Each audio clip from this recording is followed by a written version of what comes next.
It sneaks up on you so suddenly. The paralyzing torment of anxiety, where the normal ability to take your thoughts captive and process rationally escapes you.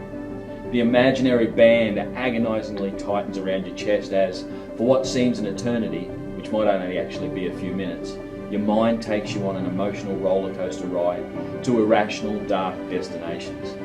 The worst time for me was 9 p.m. onwards till about daylight. During these seasons, I dreaded going to bed knowing that the normally soft welcome of my pillow in the darkness became a trampoline of terror, launching my thoughts into uncontrollable activity that robbed me of restful sleep. If I stayed awake long enough to fall asleep from exhaustion, the peaceful night would regularly jolt to an end where I would wake up to a white water of tumbling irrationality that could scarcely be calmed. The morning daylight became a welcome friend, at least for a short period, before the rolling clouds of depression would set in and extinguish any semblance of positivity. Something had broken on the inside, and although I haven't had feelings of self-harm, I've had to battle my mind and emotions just to face normal activities and work.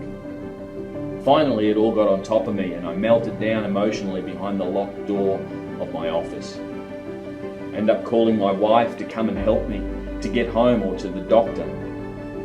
I battled thoughts of embarrassment and that I'm at this point of feeling this broken on the inside. I never saw it coming.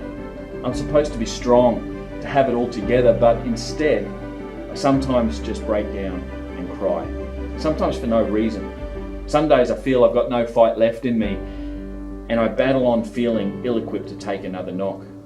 Some days I just want to withdraw from people, but my responsibilities make that nearly impossible. So as I reflect now, I remember wondering at times if I will ever enjoy myself again. Would the fun Steve ever emerge again? Knowing that my family and friends deserve better, but knowing personally I don't know how to break the cycle.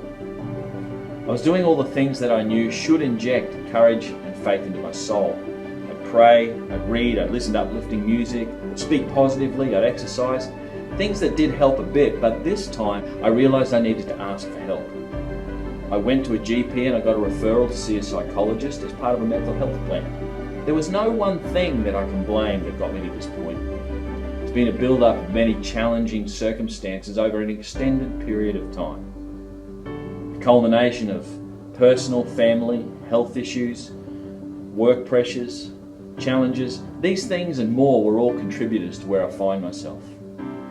I recall a story of a teacher who in front of his class struck a boulder with a sledgehammer over and over and over again until it broke into pieces. He then asked his students which stroke of the hammer broke the boulder. The students almost all immediately said in unison, "The last one." The teacher replied, "No, all of the strokes broke the boulder." As you listen to this, maybe you identify with my experience. You might be doing it tough right now.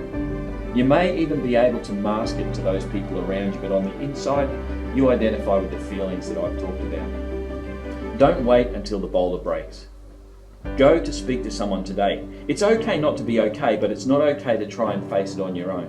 So decide today to go and talk to a friend, a chaplain, a counsellor, a minister, or a GP, and start the journey back to a prosperous soul, a healthy mind, and emotional strength. So today I'm still on the journey, but I'm on my way back. Life at the moment is like a game of emotional snakes and ladders. Some days you feel like you're climbing upwards, other days you feel like you're spiraling down despairingly into the darkness again. But thankfully there now seems to be more ladder moments than snake moments. Hope continues to rise, and I believe this will build something in me that makes me a more empathetic, caring, and understanding person, and ultimately a better friend.